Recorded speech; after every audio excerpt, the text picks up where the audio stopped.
സ്നേഹത്തിന്റെയും കരുണയുടെയും കാര്യത്തിൽ മലയാളികൾ വീണ്ടും ഒരിക്കൽ കൂടി ലോകത്തിന് മാതൃകയായി മാറിയിരിക്കുകയാണ്. പലപ്പോഴും പ്രതിസന്ധികളിൽ ഒരുമിച്ച് നിൽക്കുന്ന മലയാളി മനസ്സ് ഇത്തവണയും ഒരു കുഞ്ഞിന്റെ ജീവൻ രക്ഷിക്കാൻ കൈകോർത്തു.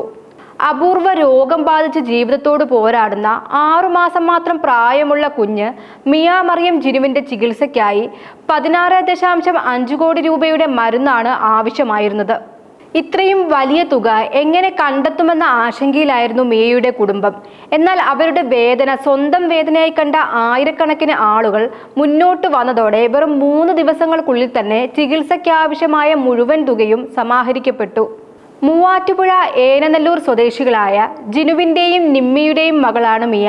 ദിവസങ്ങൾക്ക് മുൻപാണ് കുഞ്ഞിന് സ്പൈനൽ മസ്കുലർ അട്രോഫി എന്ന അപൂർവവും ഗുരുതരവുമായ ജനിതക രോഗമാണെന്ന് കണ്ടെത്തിയത്.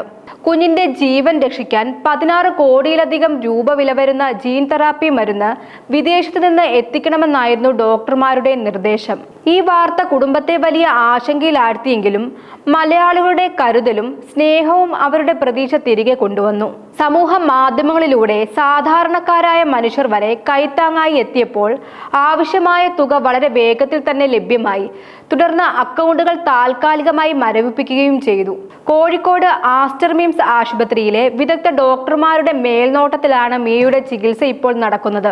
സഹായം ലഭിച്ചതോടെ കണ്ണീരോടെയാണ് മിയയുടെ മാതാപിതാക്കൾ എല്ലാവർക്കും നന്ദി അറിയിച്ചത്. ഇതൊരു കുഞ്ഞിന്റെ ചികിത്സയ്ക്കായി സമാഹരിച്ച പണം മാത്രമല്ല, മനുഷ്യരിൽ ഇന്നും മനുഷ്യത്വവും സ്നേഹവും കരുണയും ജീവിച്ചിരിപ്പുണ്ട് എന്നതിന്റെ തെളിവ് കൂടിയാണ്. പ്രതിസന്ധികളിൽ ഒരുമിച്ച് നിൽക്കാനും മറ്റൊരാളുടെ ജീവൻ രക്ഷിക്കാൻ സ്വന്തം പങ്ക് നൽകാനും മലയാളികൾ എപ്പോഴും മുന്നിലുണ്ടാകുമെന്ന് ഈ സംഭവം വീണ്ടും തെളിയിച്ചു.